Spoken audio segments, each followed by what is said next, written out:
What's going on, ladies and gentlemen? This is Music here bringing you people the finals of the UBL, where I'm going up against none other than Hera Horde, who is the coach of the SLB Benefica, if that's how I properly pronounce it. But yeah, first things first, I'm going to leave his links in the description down below, guys. Feel free to check him out. He was one of the commissioners for this very league that I competed in, and to be honest, he's a pretty great battler. He's also a former champion in multiple leagues, so he definitely is a very formidable opponent. And another fun fact, he and I have the exact same record of 9-2 going into this match, which makes it even more funny and even more epic. So yeah, I guess that's something I felt the need to leave it out there. But yeah, despite what you may think, guys, let me just go on the record to say that the match was actually recorded live, so you need not worry about a half-assed narration, because you're gonna see everything the way it went, basically. So yeah, that's something that I felt the need to get out of my system. But second of all, I'm sorry if I rushed through this recording, guys. It's actually 1:25 a.m. I spent the entire day stressing over this very annoying presentation and creating this case report with my other partners, and yeah, I got some more stressful stuff ahead of me tomorrow and even the end of this week. So yeah, please do keep me in your prayers, guys. And as far as the MPL upload goes, it's not gonna necessarily come out on time. I'm really sorry, guys, but I can assure you that I will do my best to make sure that it comes out within this week. But like, I cannot give my word on anything as of now, because yeah, since my semester is coming to an end, everything is really strainful. But yeah, that's besides the point. Now, as far as what I brought against him goes, let me show you guys what I got here. And unfortunately, I think I should mention that I could not bring Pikachu here, because as you can tell by looking at this matchup, I gain absolutely nothing from bringing it here. Like, yeah, I do hit some certain Pokemon hard, but at the end of the day, he still has solid Pokemon to stop it in Excadrill, Spadef, Gigalith, and you know, of course, to some extent, Celebi, and other of his Pokemon. And to be honest, it really sucks, because had he not had Gigalith, I could have told you right now that I would have definitely brought Pikachu, and it would have been a pretty, not so unique, but pretty effective set per se. But yeah, it's whatever. But going into this match, it's as obvious as it gets that I need to make sure that I diversify my builds, because I don't know if you guys noticed by watching my entire season, but I've more or less brought the exact same sets on regular occasions. Like, yeah, there would be some variations here and there, but the structure of it would overall be the same. So this time I'm gonna try to diversify my approach a little. So let me show you what I got. First things first, we got an offensive AJ Styles making an appearance, rocking the Defog, Leaf Blade, Shadow Sneak, and Brave Bird. And this set in particular is actually pretty good against him, because considering the fact that he has a Vaporeon as well as, you know, Blacephalon and whatnot, this set actually puts in the finest of work, because Life Orb Shadow Sneak actually knocks out a Blacephalon with like 100 HP investment, if I recall correctly. And like, the only way it can actually live it is if he has like max HP investment of something. But if it's after Stealth Rock entry, it doesn't matter what happens. He just dies. So yeah, it has pretty much enough speed to outspeed Adam and Mega Heracross. So that's actually pretty damn sick, I suppose. Brave Bird is here obviously to hit that bitch hard, as well as, you know, put Brave Yuri should he choose to bring that against me. So going into this match, it's kind of obvious to me at the very least that Spirit Shackle was not that beneficial going into this. And before you ask why I didn't, you know, why I brought Defog here as opposed to Spirit Shackle, the thing is, this Pokemon which I have, Kitamura, aka my Mega Blastoise, does not have Rapid Spin here, because I think I came up with a much better set going into this one. Because you see, I have this is a physically defensive set with you know, modest nature, just to ensure that I'm able to hit his other Pokemon relatively hard while still being able to take any single hit he wants to go for. This in particular is actually pretty damn good for me, because I am able to take hits from his Excadrill, and I'm also able to take any single hit from his Mega Heracross, because if he's adamant, if he's adamant Bullet Seed, he actually has an 8.8% chance to knock me out. So that's actually pretty sick. And yeah, that's exactly why I brought Defog here, because I needed some sort of hazard remover. Assuming that Hera brought, you know, Screen Celebi or something, which I had a feeling he could potentially bring. This actually just straight up neutralizes it. So there's that. So yeah, next up we got one of my second win con, which would have to be my Wuji Shang, the Life Orb Infernape, rocking some nice and clean tech in Flame Charge, Close Combat, Flare Blitz, and Mach Punch. Now, this set was actually originally a Choice Bandit set, but up until the end of the game, up until before the match, I always was thinking about what would be the better set for it per se, because the only extra thing that I gained from having a Choice Band is the fact that I two-shot Vaporeon with Close Combat anytime, any place, anywhere. However, through having such liberty, the fact is I'm still locked into that move, which therefore it gives him scope to, you know, make some sorts of pivots into some of his Pokemon, such as his Blacephalon, his Celebi, and whatnot, if I choose to lock myself into CC. So, before the match, I actually showed Jolt exactly what I got, and he gave me the very solid idea of actually bringing Flame Charge. Now, granted, I believe Illusion brought that up to me before, but it's Jolt's that pretty much made me decide that, you know what, this is actually the much better set here. Because you see, if you look at Hera's team, after I whittled down Vaporeon to the point of no return and make Blacephalon take at least 2 rounds of Stealth Rock re-entry, this set just wins on its own.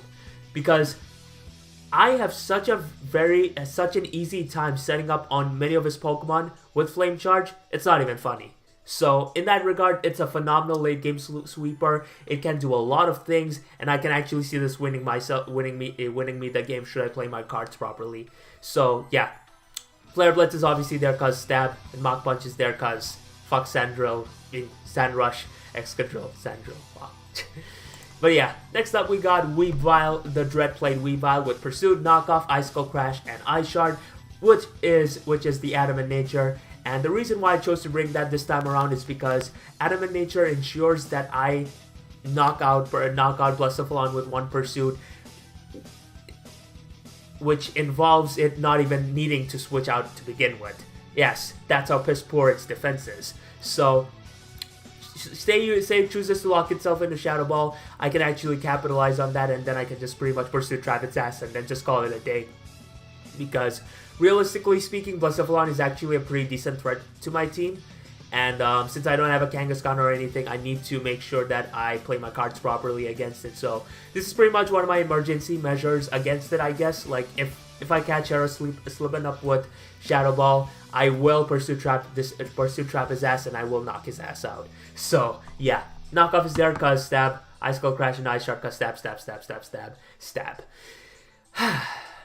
But yeah, you may be wondering why I didn't bring Aerial Ace here. Well, truth be told, here's the thing. That's my intention. My intention going into this game is to make sure that I do not knock out his Mega Heracross under any circumstances, because the thing is, while this is undoubtedly the biggest threat to my team, it is also the main Pokemon that can open up the door for me to pretty much sweep Hera's ass. Because, again, other than his Vaporeon, he has absolutely nothing that can switch into this thing properly, and even then, Vaporeon does not appreciate a Life Orb Close Combat. And combined with the fact that I have this tech with me in my Mega Blastoise, which I'm going to go in depth into later on, this ensures that the likelihood of me setting up a Flame Charge sweep with my Infernape is actually pretty high. So yeah, that's pretty much the idea behind it. And the reason why I have Ice Shard in the end is because, again, in case you can't tell by looking at my team, I'm kind of weak to Scarf Braviary, which is another considerable threat to me because, yeah, I didn't bring Klefki this time around. I couldn't fit it into this team no matter what, which kind of sucks, but it's whatever. But yeah, the Dreadplate is there because, you know, I want all that power I can get with Pursuit and Knockoff.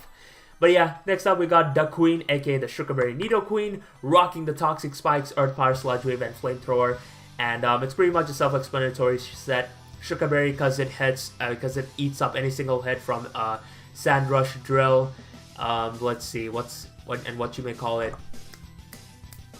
What's its name again? Can't really remember. Yeah, Mega Heracross, because if there's something that I know going into this match, that I have a strong feeling going into this match, the likelihood of him bringing what you may call it, Earthquake and Mega Heracross is quite high. In fact, I think it's going to be close combat, Earthquake, Pin Missile, and the last move being either Bulk Up or Substitute, or even Sword Sense, but I don't think it's going to be Sword Sense to begin with.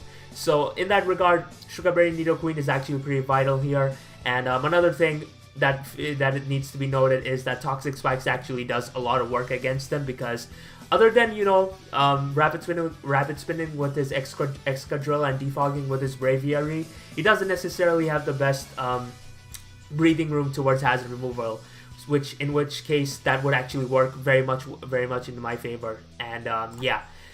Next up, and for the final two Pokemon, we got an Ayapapa Berry Yuxi, pretty much the same item I brought, but with, you know, a much more physically defensive set, rocking Stealth Rock, Foul Play, Reflect, and Psychic. And in case you're wondering what's up with this speed investment, it's pretty much to make sure that I outspeed Jolly, max speed him, Mega Heracross, because I am actually quite afraid of this thing, and I could potentially catch this thing by surprise, because here's the thing.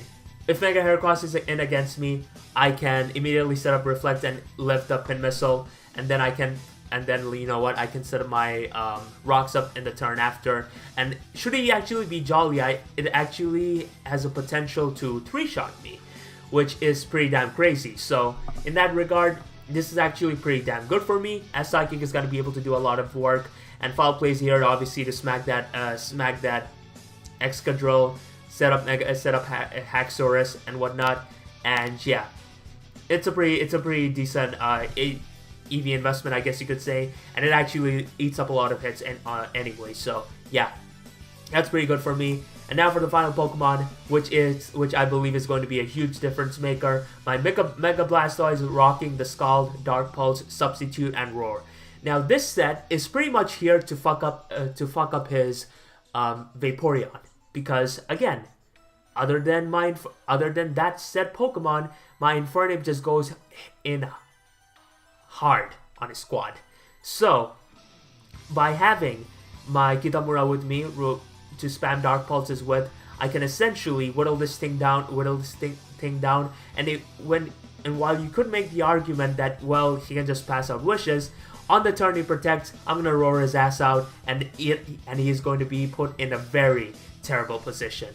So yeah, in that regard, that's pretty much why this set exists. And of course, you know what, I already went into detail about its investment. It can actually take a lot of hits on the physically defensive side, and with the HP investment, like Blacephalon Shadow Ball is like a 3-shot anyway, so that's actually pretty damn sick, like Choice Scarf Blacephalon.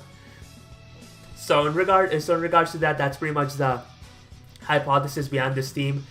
Substitute is of course here to neutralize Toxic Vaporeon, because you may think that, you know what, it's gonna come in on a Dark Pulse and then Toxic me the turn after, but then, you know what, I Substitute on it, I Dark Pulse it, and then I roar it out, meaning that, like, unless he goes into his Mega Heracross, he is in a very terrible position. So yeah, that's pretty much all there is to it for this team. Oh yeah, and I forgot to mention, huge shoutouts go to Tone for this particular set. He was the one that actually recommended this set to me, and you know what, I applaud, I thank him very much for that. I did make some variations here and there, I guess you could say, you know, with Defog, and then choosing, with Defog being there over Spirit Shackle, no, U-Turn, yes. Defog being there over U-Turn. Actually, no. This was actually Choice Bandit, yeah. This was a Choice Bandit Decidueye at first, but I made some variations, but either way, Tone was the one that gave me the blueprint to it, so huge shouts go to you, my boy. And last but not least, huge shoutouts also go to my boys Nard Vader and Omega Jolteon for giving me these nice and crucial mocks. So yeah, that's pretty much all there is to it for this very clusterfuck of a team builder. Hope you all enjoyed, and with that, let us move on into the game. Oh yes, we're back right now, and as you can see, this is what my boy Hera brought against me, and honestly, I'm very relieved to see no sight of what you may call it, extra drill whatsoever, because this means that I can actually play much more leniently with my Nidoqueen. So my initial game plan was to potentially lead off with my Mega Blastoise, but in the end I figured that, you know what, it's definitely not worth it. I may as well just lead off with my Nidoqueen and try my best to get up rocks as soon as possible. Alright, so it leads off with this Braviary, perfectly fine. But one thing is for sure though, you do not switch into this well at all. So let me run a calc real quick, see how much Braviary does to a Nidoqueen, because I assume that the chances of him being chances of him being Scarf are extremely high. If anything, I kind of worry for him being potentially I kind of worry that he could be this sub bulk upset, but you know what? I don't think that's gonna be the case. I think I'm just gonna go for Sludge Wave turn 1, because in reality I lose absolutely nothing by going for it.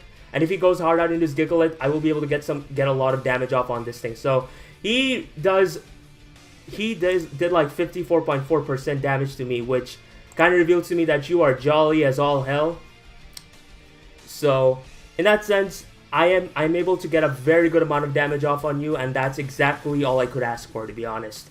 So now I feel like my best play would definitely have to be going out into my Uxie, because let's see,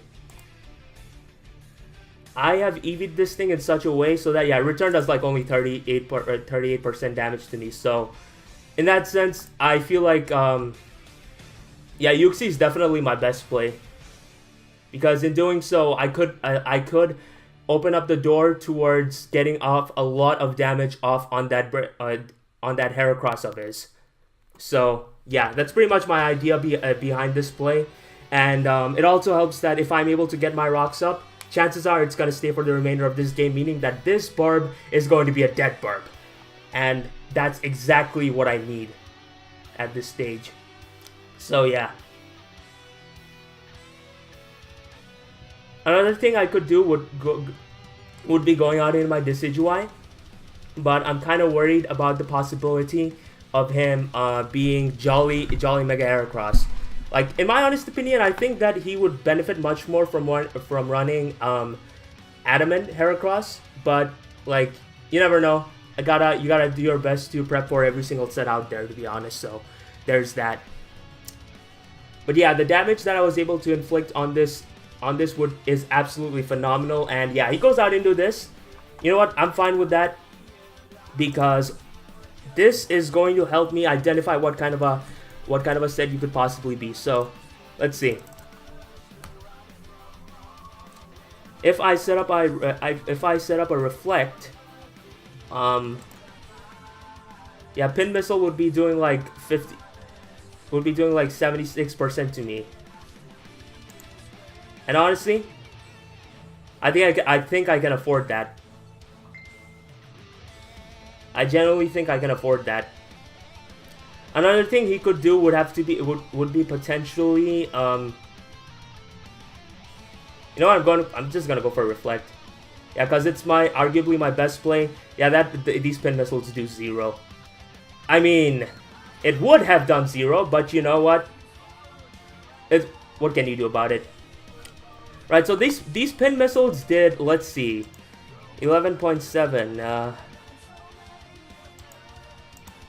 How much would it do if it just got one hit, though? 2 hits, sorry. Right, so he is definitely jolly. That's a jolly ass Heracross. It has to be. Yeah, that's definitely a jolly Heracross. And I think it'd be in his best interest to try and keep this thing alive. Actually, no, it probably doesn't even have that much investment at all. Either way, I'm just gonna get my rocks up. He can just go for another Pin Missile. Hopefully that does not kill. Come on!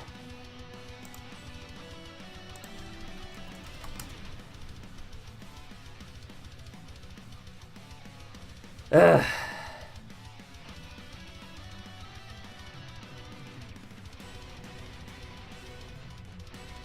What can you do? Right, so I'm gonna go out in my AJ Styles here. And yeah, like I definitely could have gotten a chance to whittle this thing down a lot, but that's just how the game works at times. Not much you can do about it, unfortunately enough. But like it's still fine, because while he does definitely get a chance to go out in his Gigalit, I think Leaf Blade should be enough to knock you out. But I need to see how much damage that did, though. Let's see. What's your name again?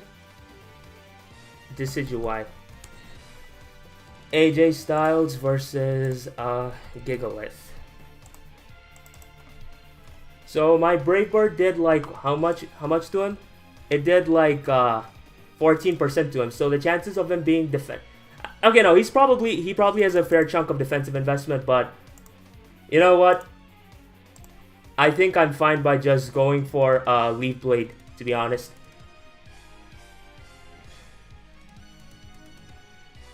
But you know what?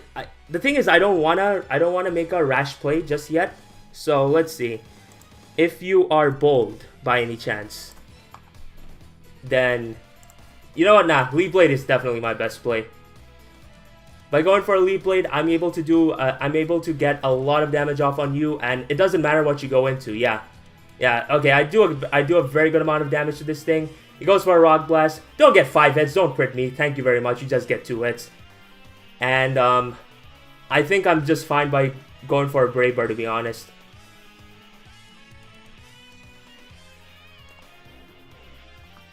The way I see it, my Decidueye is something that I have to keep around no matter what. Because if I don't, then the chances of me winning are rather considerably low. But if anything, I'm kind of grateful about the fact that he was not able to get up rocks. Because now what this ensures is that is me getting what I want, basically. I'm just going to go for a Brave Bird regardless. If he makes a very unnecessarily aggressive play into any one of his Pokemon, I will be able to knock it out, and I will be able to put him in a very troublesome position, at the very least, because Brave Bird did 14%. Actually, you know what? Let me see how much. Let's see. If you're bold, yeah, Brave Bird definitely kills from here. There's no way he's living this. Brave Bird is definitely gonna knock this thing out. And it doesn't matter what he goes into, because I am going to do a lot of damage to it, and I will be able to basically be on the driver's seat, I guess. But yeah, the thing that I'm worried about the most, though, at this stage would have to be the Blacephalon of his, because I assume what he wants to do would have to be putting himself in a position where he is able to defog the Stealth Rock away with his Braviary. But at the same time, he could just pretty much hit what's in front of him, which I wouldn't necessarily blame him for. But if he goes out into his Blacephalon, that is going to be a pure blessing, because I will not hesitate to just go for a Shadow Sneak and just knock his ass out, pretty much.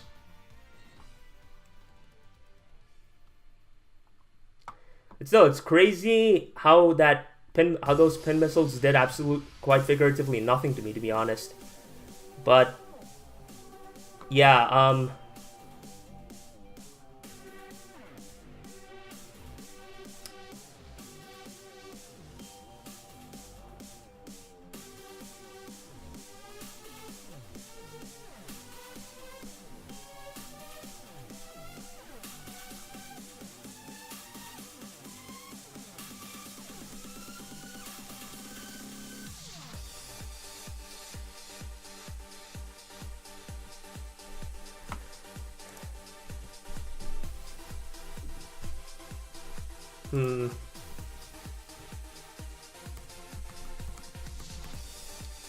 Right, so that Mega Heracross, I still don't get it, to be honest, because the pin missiles did quite figuratively nothing to me, to be honest.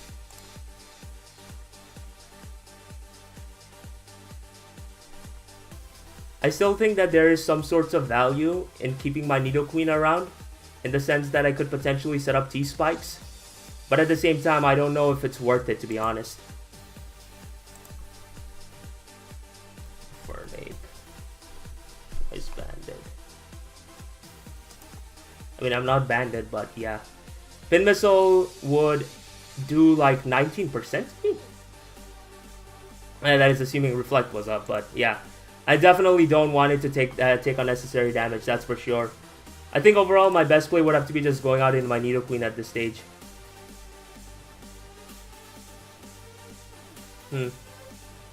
Okay, seriously, what's up with these crits?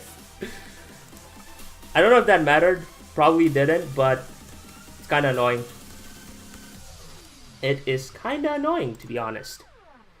So, the Pin Missile, if it got like, what? 2 hits or something, would be doing like 17% to me, so yeah.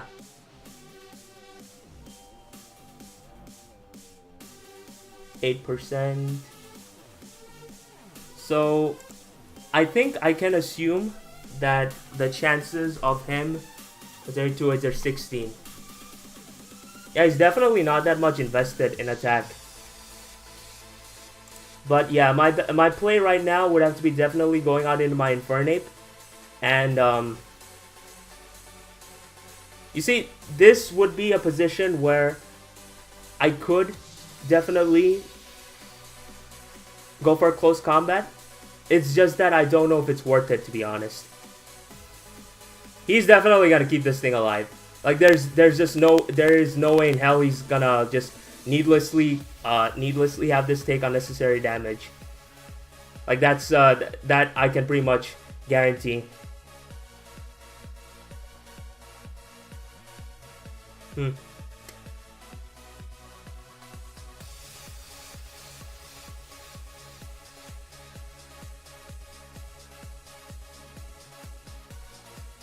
He's definitely gonna keep this thing alive.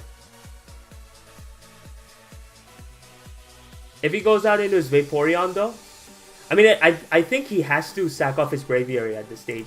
So you know what, I'm just gonna go for... Why does he go into this though? I don't get that. If I click close combat, that would have done so much damage to you. But you know what, no, I guess it's my fault. Because if I had actually pulled the trigger, I would have put this thing very low and put myself in a position where I could potentially win the game. But alas, I had to chicken out. I had to chicken out in the end. And what's even worse is that Flare, like this looks to be actually, yeah, that looks to be Fizz Def as all hell. So I don't know what I'm saying. But either way, I'm just gonna straight up go into my Mega Blastoise, to be honest, because yeah. I don't know what I'm saying at this stage. I definitely should have gone for a close combat. If I'd done that, not only would this thing be very low, he would have definitely done... Okay, he just goes for a Dark Pulse. Okay, no. I'm cool with that, bro. I am definitely cool with that. And I'm also cool with this thing being being potentially toxic, because my goal at the end of the day is making sure that you do not get a wish off. All right. You think that's gonna happen, bro? You think that's gonna happen? Nah, not tonight. Okay, unfortunately he misses a toxic, which really sucks for him. But this is very good, because now he guaranteed dies to a close combat, meaning that my chances of winning have definitely become much more higher. So there's definitely a victory in that, my friends. But at this stage, I'm gonna go out in my Weavile. Right, he goes for a Sidekick. Oh, hell yeah, boy. Right, so this is fan-freaking-tastic for me, because now, do I even need to... You know what, let me run a calc. Let me run a calc real quick. Weavile versus a Vaporeon. Ice Skull Crash does like 15... Yeah, this is very good for me. I think I'm gonna just go straight for an Ice Skull Crash at this stage. Or actually, you know what? I could just potentially go for a knockoff. Yeah, knockoff could most certainly be my best play. But it's just that I don't know what he may want to do. I mean, if he is Colbert, I don't really need this thing healthy because, yeah, he is Colbert Berry like I expected him to. But, yeah, he just has Giga Drain, so, yep. Either way, I'm still just gonna, let's see. What's your name? SLB, bulky support. If you do have the Colbert with you,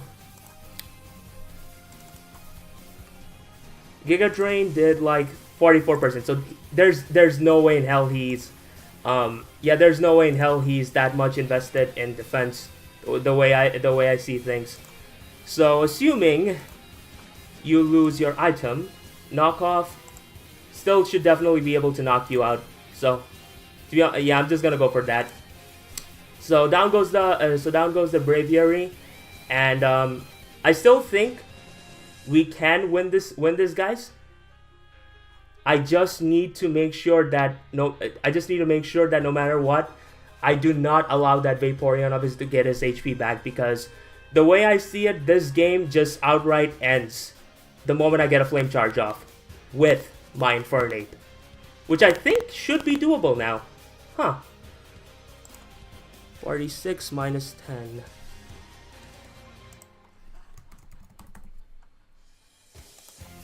I'm not banded. Woody Shang versus what's your name? What's your name, sir?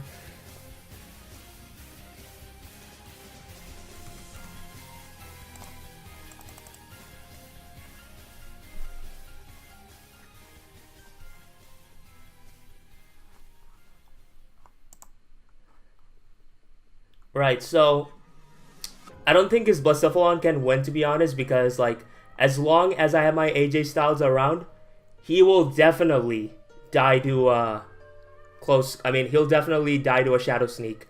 Like that's that much is for sure. And let's see, Decidueye versus what's your name again? Blacephalon.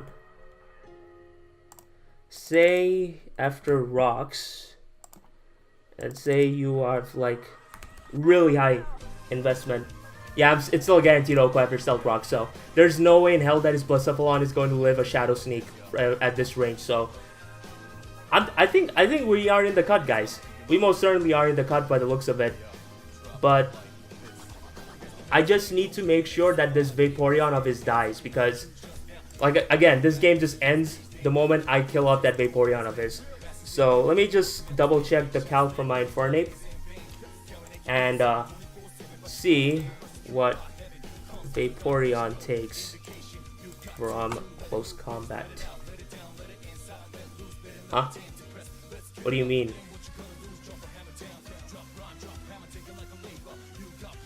Oh, level 100, sorry. My bad. Right, so he goes on into this. Like I said, I'm not really that afraid. If anything, I should be fine, because again, Shadow Sneak from my Decidueye is a guaranteed pickoff on this, and the way I see it, I'm just one Flame Charge away from just ending this game. So yeah. What's the full on? So say he is Scarf against my Mega Blastoise.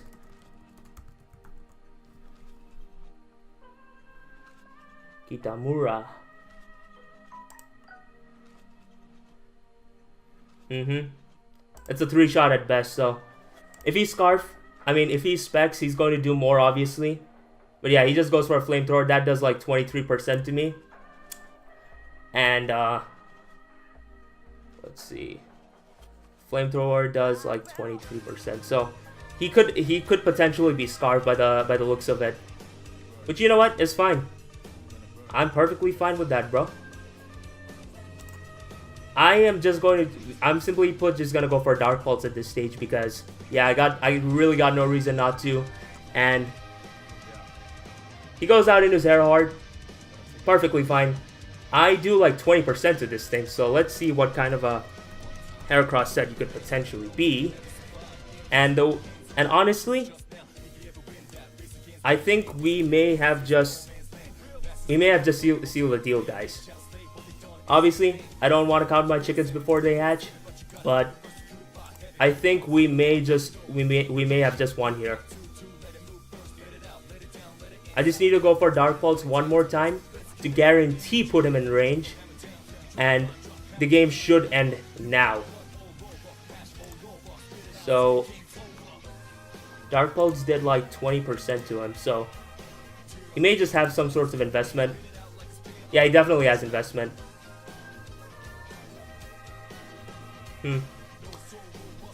It's just that I don't really want to get low rolled on that Vaporeon because the last thing I want to do is lose to a low roll. But you know what? I'm going for it. I'm just gonna go for another Dark Pulse here. Don't really see any reason not to. And the moment I click Flame Charge, this game ends. Like literally, his Blacephalon pretty much shot himself on the foot by just allowing me to get that one run of Stealth Rock's damage off on him. So yeah. I am essentially just one Flame Charge away from winning a tile, guys. Nah, not tonight, bro. Okay, why did that not break? Oh boy.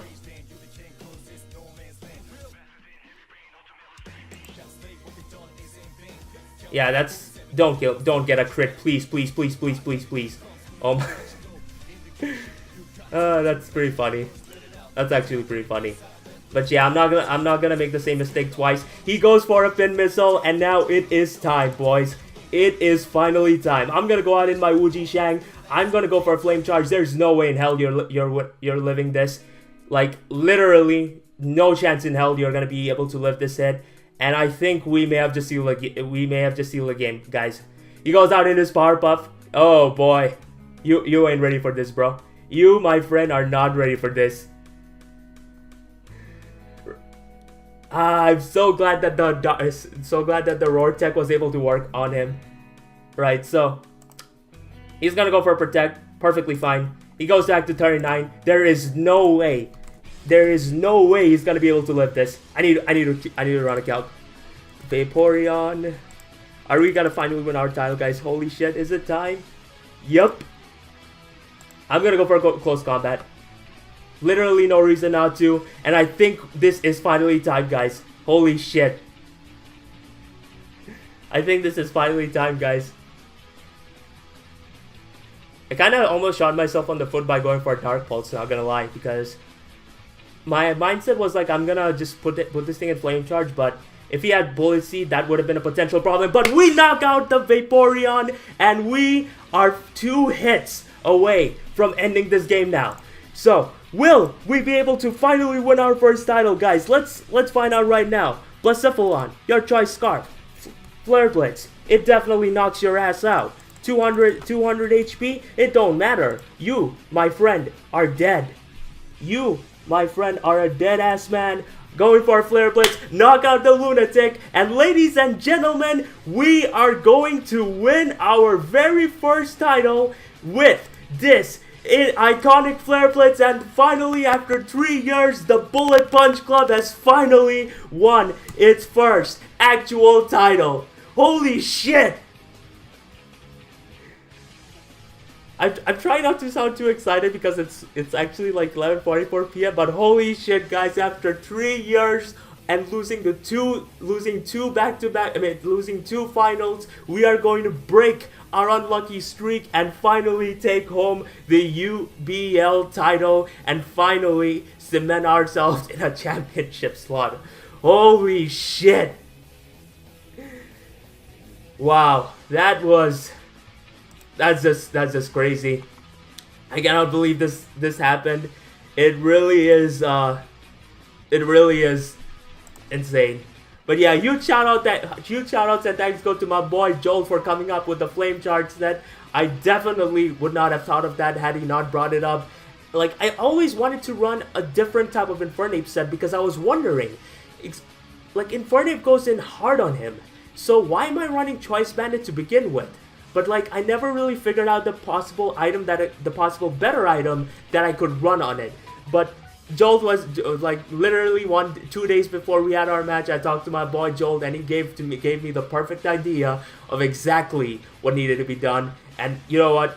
I love you, bro. Thank you very much. And with that, the Bullet Punch Club once again, sorry for sounding like a broken tape recorder, has won their first title.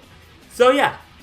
Thank you very much so much for watching, guys, for sticking around watching this entire season. I know things have went downhill midway, but if anything, I'm really grateful that you guys were stuck around with me throughout this entire journey, and it really is phenomenal. So yeah, thank you so much for watching, guys. If you enjoyed this video in any way, feel free to drop a like on this video and let me know in the comment section down below what you think of the BPC's finest squad. And with that, I'll see you all next time. Peace.